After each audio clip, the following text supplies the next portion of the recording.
every laugh, every smile, every hug, every kiss, every touch, every person in my life that I care about and love. But wait, maybe I'm getting too emotional. That's exactly what they say you ain't supposed to do. Suppress your feelings, never talk about your pain. Can't appreciate the sun without acknowledging it rains, right? That's right. So this a moment of clarity. And make sure you always protect your energy. You stay focused and your life gon' be lit. And you are now rocking with Celeste, the therapist. Let's go. Hi. All right. Hi, beautiful people. If you're watching me on the replay, thank you so much for watching me. I truly appreciate you.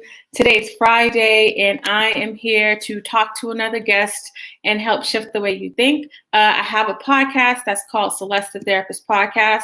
And on this podcast, I talk to people who are doing things to empower the lives of others by sharing their story. And it's been a really powerful experience for people to have. And so I've been doing this since 2018. And in March 2020, I decided I was going to take this podcast on to a video platform. And so that's why now we are here. And so before I bring on my special guest, I wanted to show this will assessment. So if you are somebody that feels stuck in life and you don't know where to start, sometimes you got to break down the different areas of your life. And so with this will assessment, it allows you to actually break down those areas. So all I do in this 10-minute workshop is kind of go over the different areas and what they mean, and just kind of giving you some context behind the importance of like breaking it down so that you can work on creating change in your life.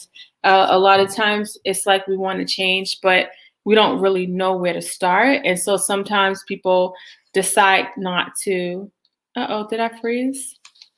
Oh, I froze. And sometimes people just decide not to start because they don't know where to start. So that's why I kind of created that platform. So today I have a special guest with me. I'm excited because I listened to her podcast and she's so amazing. I think it takes a lot to kind of go through some things, and then you're going through some things, but then you are able to get through that process and end up helping other people. Like, that's not an easy thing to do. And so like she has done that. And so I'm excited to have her on. I'm going to add her to the stream. There's a slight delay. So I'm going to hope this works. We're going to cross our fingers. Hello, can you introduce yourself to my audience, please? Hello, everyone. I am Trifanya Osei. I am also known as Elegant Granny to a lot of people, and I am also the creator and host of the Proactive Eye podcast. And what I do as Elegant Granny is I share excerpts of my life, and I showcase what I've gone through, even the vulnerable pain points, so that will help you get to what you need to understand and learn from what I am bringing forth to you. So I particularly work with victims and survivors of abuse during my volunteering time during the week. And I get a lot of case study done during that time also. I also volunteer for CASA, which is court-appointed special advocate, supporting children from child abuse. And I do a lot of fundraising. I help with a lot of fundraising for that. Also, in addition, I also provide educational tools and skill sets for people who want to support their loved ones coming from a life from abuse. And so how I do that is I help them with the mindset. Since I have dealt with being a victim and a survivor and now a supporter, I am able, because I'm able to give them first-hand experience, not just my own experience, but from those that I work with, to help them understand the mindset so they can help them be prepared. Because a lot of people out here that come to me and talk to me, they say they want to support someone they know and someone they love, but they have no clue how to. Some of them are afraid that they will say or do the wrong thing and it will hurt the person. So that's my job. My job is to help them be comfortable so they can manage their emotions and how they are able to help the other person heal from a life of toxic relationship to a healthier lifestyle. So that's pretty much, what I do. So that's good. You wear a lot of hats, and you've been doing this for a long time. I think that I love the fact that you are helping the people that are in the lives of the people who have struggled with abuse, because a lot of times people really don't know what to say or what to do or how to help. And I think a lot of times people who have gone through some abusive situations tends to push people away. They will push the help away, not like a conscious thing, not like, I don't want you to help me, Celeste, but I think it's because of like, can you really help me? Like I'm damaged. I'm not going to get to my place of healing. And I know you do a lot of restorative work with people, which is amazing. Can you give people a little insight into your background so they can kind of understand, like, why are you doing all of the things that you're doing? And, if you listen to her podcast, she gives more details and breaks things down. And you're very solution oriented in your podcast too. Like, you talk about the issues, but you also talk about ways that people can work on solutions. So I think it'd be helpful for people to have a little bit of insight into your background. Yeah. Yes. So I grew up as a child. I was abused as a child. And in my 20s, I was seeing adults who were older than me who had gone through abuse, who were still dealing with those issues. And I did not want to be that person. I remember a conversation I had with my grandfather as a teen, and he used to always say, you know what, experience is a good teacher, but it doesn't always have to be your experience that you learn from. It could be someone else's that you learn from. So that put me in the mind frame of absolutely every decision I make, I always look to see if someone else has done it first, how it worked for them, and what I need to tweak to customize it for me so that it would be more beneficial for me and whoever is in my circle so they won't be harmed. So I did not want to be bruised and broken all of my adult life. So I started working on myself. I worked on myself and I got through a lot of healing. And fast forwarding, I do have a psychology background, but I have a psychology background as far as being an aid to psychologists and psychiatrists in the Department of Behavioral Health and Sciences in the state of Virginia. And what I did with them was I would take their programs and testings that they had for the clients that they were working with and assigned to, and I would see what worked, what didn't work, and what needed to tweak. And what they found was they were actually studying me because, and I didn't know it, and the reason why they were studying me because my success rate for communicating with the clients was a lot better and more successful with trying to get them to understand why certain things wasn't getting done. And they asked me, what is it that you're doing that some of the others are not doing? And I said, I don't know. And then so they came in and watched me, and come to find out it's because of this one simple thing that I was doing that people tend to forget. When you are helping others, it's very important to not bring them into your world because you see their world as being chaotic. It is important that you, as a supporter, it is important for you to step into the chaos so that you can help that person come out. Now, that's a tough thing to do because it's not a normal thing. It's just not normal. Now, for example, the main ones that I worked with in this place, most of the men had autism. So it was very hard, and they were very high functioning, very, very high functioning. Everybody went to work or they went to school. And so I was able to understand their language because it was maybe like one or two who could actually verbalize, articulate words. The rest of them, you had to figure out their language. And so we were trained and programmed to teach them sign language like shoo, no, stop. That didn't work. So and it frustrated them more. So what I began to do is I would give them my hand and I would say, show me. And they would pull me to wherever they wanted me to go and needed me to look at. And that's how I figured it out. And I began to understand their language by their behaviors and by them pointing and taking me somewhere. It got to the point where they were comfortable at taking me by my hand. Even if I wasn't alert enough to understand something was going on behind me, they would come get me by my hand and just take me to where they needed me to go. And so as a psychiatric aide, the psychiatrist and the psychologist found out that they were able to come to me as the mediator between them and their clients, because a lot of times they didn't understand their clients, so they were just figuring things out by textbook and it just wasn't working. So that's my take on, and that's my experience with psychology. So that's bringing it into what I do. That's pretty much what I'm doing now. Is there are supporters out here in the street. Anybody can be a supporter.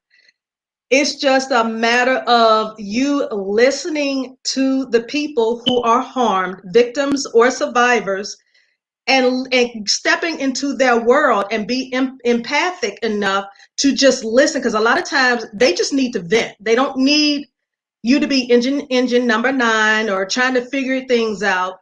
They just need someone to vent because a lot of their situation was controlled. So when you come in with all your formulations and ideas, it's putting them in a place of feeling like they're being controlled again. And that's not a good place.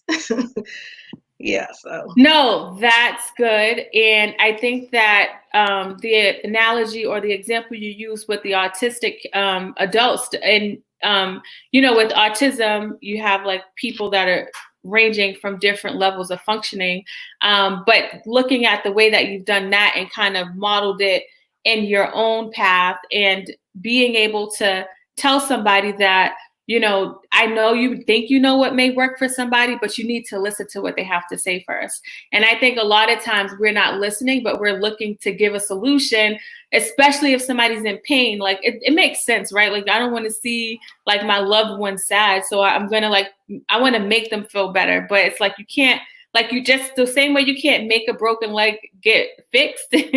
When it comes to mental health and when it comes to people's struggles, like you can't make the process happen any faster. So I think listening is like such a great, important reminder for people that are listening. And I get this question a lot too about, I have somebody that's this or that, like, how can I help? I want to help. And a lot of times the supporter ends up doing more work than the person, and the person's not ready to go in the places that they're trying to go, right? Yeah, exactly. Mm-hmm. Exactly. Now, when it comes to Elegant Granny Conversations, can you please tell me where you get the name from and how that came about? Because I think that's really clever. Okay, so many moons ago, this was like about 20 years ago, I guess now, I had a lot of godchildren, still do. And one of them was actually born with deformity in his top jaw. He couldn't say God mommy like all the other children. So he kept saying Gammy, then it became Whammy. And then as we kept working with him, he started saying Granny. So it just stuck. And then it was people who were in their 70s, 80s, and 90s that would call me that.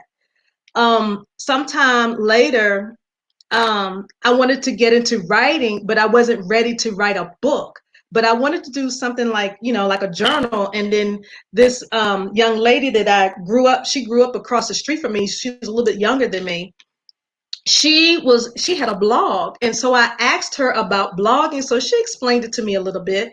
And I didn't know which platform to use. She told me which one she used. She said, but look at each one that you think. She said, pick 3 and find which one works best for you. So I did that, and I actually put one on each blog, and I didn't know which one I liked best because they all had their pros and cons, so I just kept them all.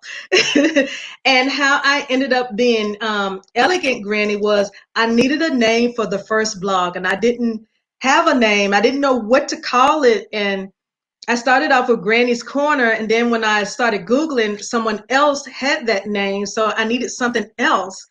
And I said, okay, what kind of idea do I want to have in people's head about Granny? And so elegance was the only thing I could think of because I looked around my home, and the particular taste that I have, everybody always say, you have elegant taste. And so I just put those two together. So that's how I came up with Elegant Granny, and it just stuck ever since. That's nice. And then with the Elegant Granny, you're using that as your writer's name. And you have these Yes. conversations, and these conversations are bits and pieces of your life. And the purpose behind it is to just kind of help people go through their process of healing, maybe by hearing your, you know what, now that I'm saying this out loud, when you were struggling and you seen people's stories, that helped you. So you're like, maybe let me get these stories and these bits and pieces so it can help somebody, because that's what happened with my healing. That makes sense. That's dope. I love that. Yes. Yes. It Yeah. helps people to be relatable Yes. because when they find a way to connect, because a lot of times what I find is I've met a lot of therapists who can help people through their pains, but some of the pains that the people are going through and still struggling with, they have not had firsthand experience. They only had like secondhand experience when someone they know has went through that, or one of their clients come in. And it's always nice for a therapist to have someone, even if it's not like me, but someone who has had a background like me, who can say, okay, I got you. Let me find out something, and I go in and talk to the people. And as I always stress, I always stress at the end of the podcast, after any form of abuse that you've experienced, always seek a physician and a mental health specialist, because that's what you're going to need to help you get over the hurdle.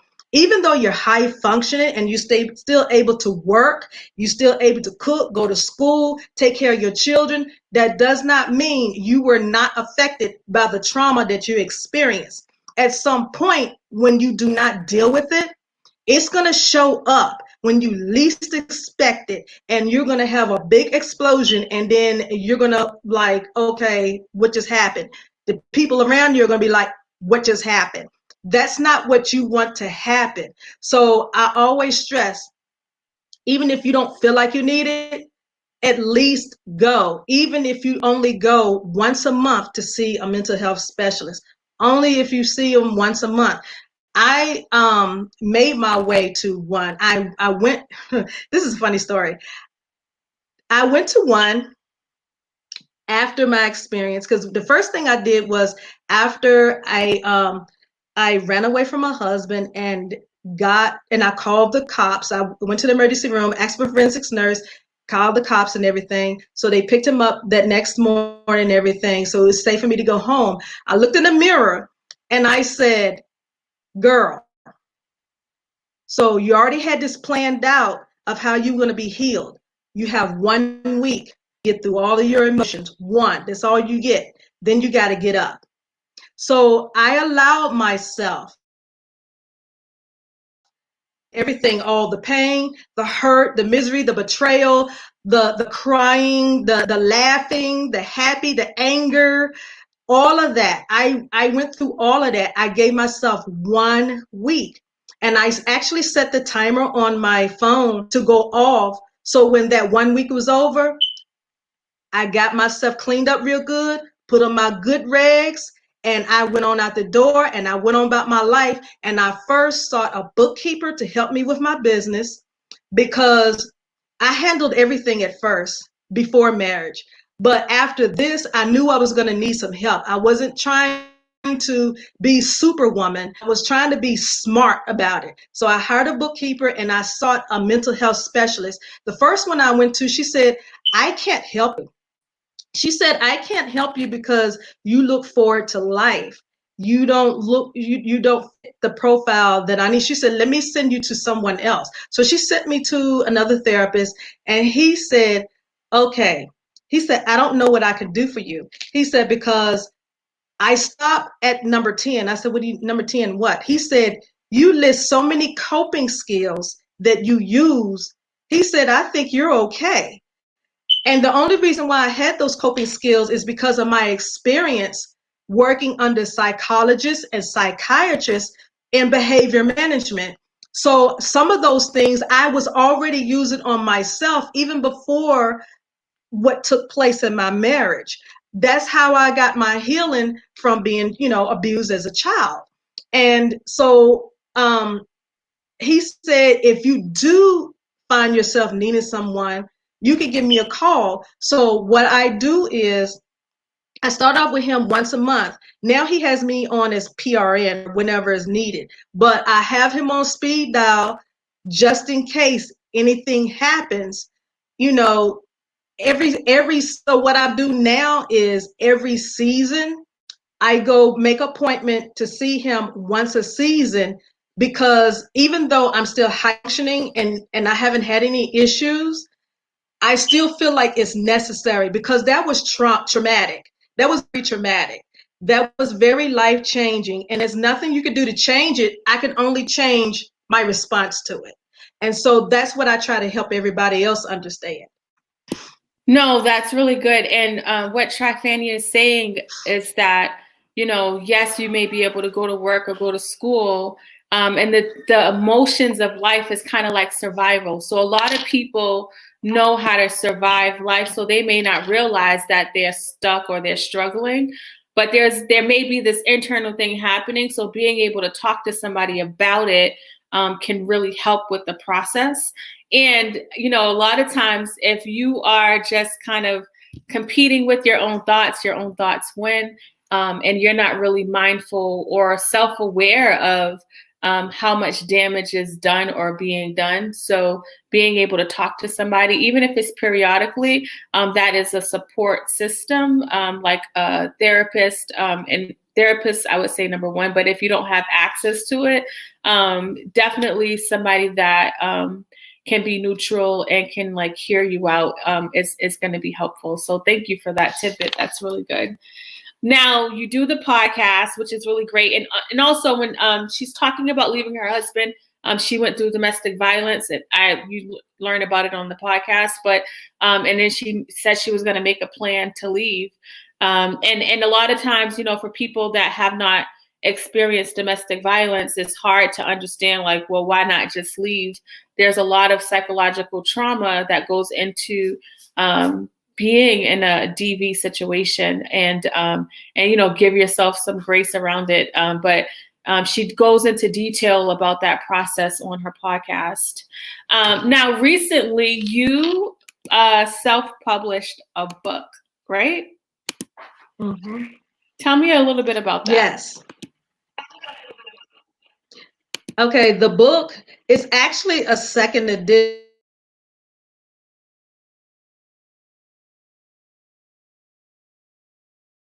I actually published it in 2015, and I got off the market right after, my husband and I separated.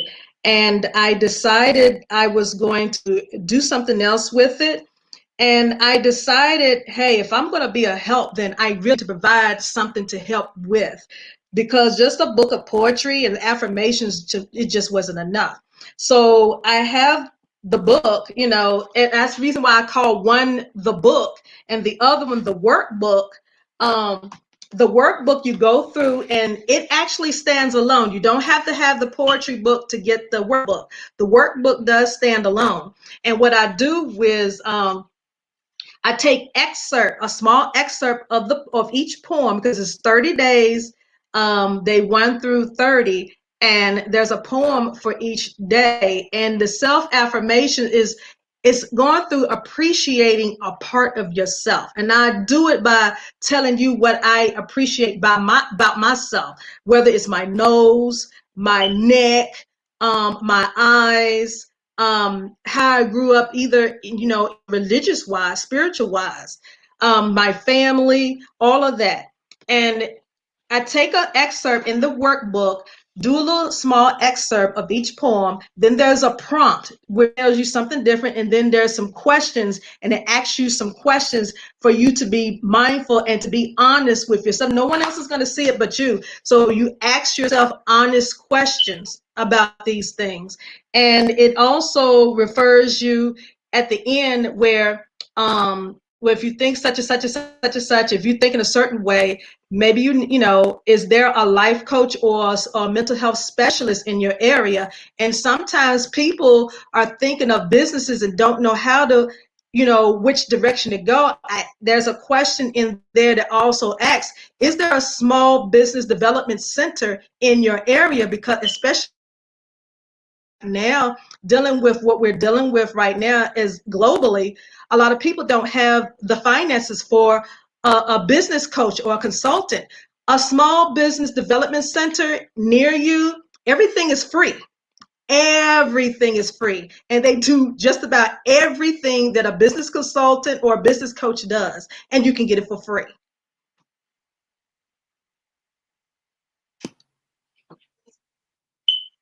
Wait, where is this? I missed the part that's free. Tell me the part that you're talking about that's free. The small, for people who some of the questions in the workbook, is some people are looking to start businesses and don't know how. Some people from their experiences, or they just about it for a while and don't know exactly how to start. And being though we're going through what we're going through globally, some people don't have the finances. So there's a question in here that asks you, is there a small business development center in your area that you can go to? Because you can get absolutely everything that you can look for from a business coach or a business consultant through them for free. Okay, that makes sense. That makes sense. So you're actually helping people kind of like process, not just the self-love stuff, because I think that's important, but just kind of thinking outside the box. There may be some things that you may be able to do, but not know how to start. That's really good, because I know there's a lot of people in that boat that whether you had your caregivers just kind of do a certain type of job or be a certain type of way, you may not know the possibilities. And a lot of people have not stepped outside of their own environment to know the possibilities, or have been able to like think deeper than the negative thoughts that feel like they take over their space. So kind of having this self-love affirmation piece can really help people drown out that negative noise that they have been hearing their entire life. That's really good. That's really good. Well, thank you and where can people find the book? There's a link in my link tree. It should be the very first link in my link tree. You can click on that and it'll take you straight to Amazon. And I'm gonna get some to have on hand, because some people have already said they want autographed copies. According to Amazon, it's gonna be like another 3 more weeks before I get them, because of everything slowed down because of what we're going through globally. So I will also go back in and make sure everybody knows when I do get them on hand. But right now, you can get them through Amazon, and the link is the top link in my link tree. That's awesome. Congratulations. That's good, especially because I know you wanted to writing was your thing, and now you got your book. That's awesome. I'm really excited for you. Tell people how they can reach you. I'm so grateful that you came on and shared your story. If you're listening to this on the podcast, check out the link in the show notes so that you can find the link to her podcast. There's a link to her book and her link tree with all of the different things in there. There's something powerful about being able to hear other people's stories and really feed your spirit with something that's going to give you some hope. And a lot of us are doing things that are just there. Like, I mean, social media is not bad, but if all I'm doing is just scrolling on social media, I'm not really feeding my spirit, unless you listen to Celeste, the therapist. But outside of that, if you're just scrolling on, you know, you're not really feeding your spirit. And so I say to you guys all the time, if you're hungry, you go to the refrigerator. When you're feeling like you don't have self-esteem, when you're feeling like you don't have confidence, when you feel like you're stuck, it's like, what do? And a lot of us aren't really creating time to be able to feed our spirit. So everything that you do allows me to feed my spirit. So I'm just grateful for you. But tell people where they can reach you. Okay, you can reach me on my link tree is Elegant Granny. You can also email me at proactiveeye@gmail.com. That's the link to that's the email for the podcast. That's where most everybody emails me at proactiveeye@gmail.com. Thank you so much for your time and your You're elegancy. welcome. I appreciate you and everything that you do. You're truly amazing, and you are going to help so many people with your story. So thank you. Thank you. Thank you. Bye. Bye. Okay. That was good. I like her so much. She's amazing. And her podcast is really good. And it, you know, when she talked about when you're around, when she talked about like the support systems and how, you know, even if you don't have a degree behind your name, there's like supports that are even more powerful than somebody with a degree behind their name. And I always use this example, like Alcoholics Anonymous, and how, you know, somebody goes into a meeting on day one and they don't have much hope, but they hear somebody's story with 20 years of sobriety, it gives them hope.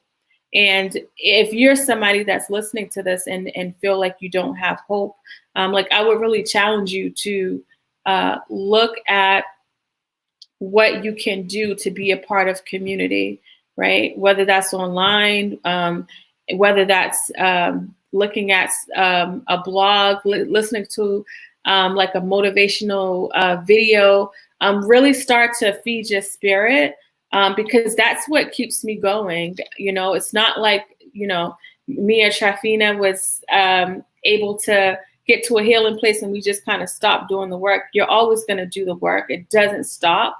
You know, you have to keep doing it. The same way somebody that is maybe a diabetic, they take their insulin every day. You got to think about what's my medicine? What's going to help me get through my day, right? Do I need to make sure I'm moving my body 3 times a week and taking in some sun, right? Do I need to make sure that I'm calling this person? Do I need to make sure I'm writing and journaling? There's so many different ways that you can work on coping, but you got to do the work. Like there's no shortcuts to getting to a place of feeling like you have peace and feeling like you have power. And there's no shortcuts. You just got to do the work. And she does the work. She did the work. She does the work. And the work gets a little bit easier because it becomes part of your rhythm. And if you can be intentional and make it part of your rhythm, you'll start to see changes, right? So kind of like faking it till you make it. Like you're doing the work. You may not feel it right away, but you still got to keep going. And I promise you, you'll see some results. So today's Friday. We'll be back next week on Monday through Friday with a whole new lineup. And starting in June on Wednesdays, I'll be on by myself and we will be talking about solution-focused ways. If you listen to my podcast, it's something that I used to do all the time. Once a week, I would talk about issues we go through and then kind of think about solutions. So we're going to start that in June to do that. And then the rest of the days we'll have a guest on. So don't forget, if you want to work on trying to get to a place of breaking down in different areas of your life and don't really know what that means, check out this free will assessment. If you go to my website, celestetherapist.com, you'll be able to find the workshop link there. And then my podcast, you can always check out my podcast, Celeste Therapist Podcast. It's streaming literally on all podcasting platforms, and you can follow me on all social media sites, Celeste Therapist. We'll be back next week to do this all over again. I hope you guys have a great weekend. Until next time, I'll talk to you later. Every laugh, every smile, every hug, every kiss, every touch, every person in my life that I care about and love. But wait, maybe I'm getting too emotional. That's exactly what they say you ain't supposed to do. Suppress your feelings, never talk about your pain. Can't appreciate the sun without acknowledging it rains, right? That's right. So this a moment of clarity. And make sure you always protect your energy. You stay focused and your life gon' be lit. And you are now rocking with Celeste the Therapist. Let's go.